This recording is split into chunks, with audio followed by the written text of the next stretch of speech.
अवां पाण बि अहिड़नि माण्हुनि खे ज़रूरु ॾिठो हूंदो जेके हमेशह पंहिंजे ॿारनि खे टोकींदा आहिनि या दड़का ॾींदा आहिनि, उन्हनि खे टारगेट कंदा आहिनि। ॿारनि सां वक़्तु न गुज़ारण सां इन्हनि जी नंढी नंढी हरकत बि चेड़ाए छॾींदी आहे। इन में को शक नाहे त हर माण्हू मसरूफ़ ज़िंदगी गुज़ारे रहियो आहे, पर ॿारनि खे वक़्तु ॾियणु अहमियत रखे थो। उन्हनि ते हर वक़्तु तनक़ीद करण खां पोइ उन्हनि जे हाकारी सुठनि अमलनि ते बि गौर करणु घुरिजे।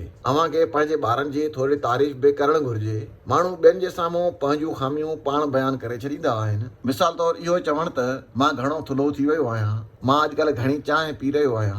ख़्यालु रहे त ॿार जेको ॾिसंदा ऐं ॿुधंदा आहिनि उहो ई वरजाईंदा आहिनि। जेकॾहिं अव्हां नाकारी ॻाल्हियूं कंदा त अव्हां जा ॿार बि उहे ई ॻाल्हियूं वरजाईंदा।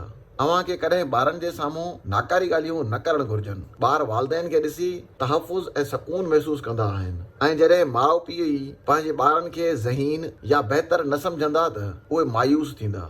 इहो ॿारनि लाइ कॾहिं बि ठीकु नाहे हूंदो। पंहिंजे ॿारनि खे हमेशह अहिड़ियूं ॻाल्हियूं ॿुधाइजनि जेके हाकारी हुजनि। पंहिंजूं ख़ामियूं पंहिंजे ॿारनि खे ॿुधाइण सां उहे ख़ामियूं उन्हनि में मुंतक़िल थी वेंदियूं आहिनि। जेकॾहिं अव्हां रेस्टोरेंट में वेठल कंहिं फैमिलीअ खे इहो ॾिसो त उहे फ़ोन ते ॻाल्हाए रहिया आहिनि ऐं उन्हनि जा ॿार मोबाइल फ़ोन ते गेम खेॾण में रुधल हुजनि त इहा बदकिस्मती चइबी। छो त जॾहिं फैमिलीअ लाइ वक़्तु कढिजे त अव्हां खे कुझु देरि लाइ फ़ोन खे बंदि करणु घुरिजे। इन खां सवाइ ॿियूं खोड़ अहिड़ियूं ॻाल्हियूं आहिनि जिन ते ध्यानु ॾियण जी ज़रूरत हूंदी आहे। ॿारनि जो ख़्यालु वालदेन खे ई रखिणो हूंदो आहे। संदनि वक़्तु ॾियण जे अहमियत खे सम्झण जी ज़रूरत आहे।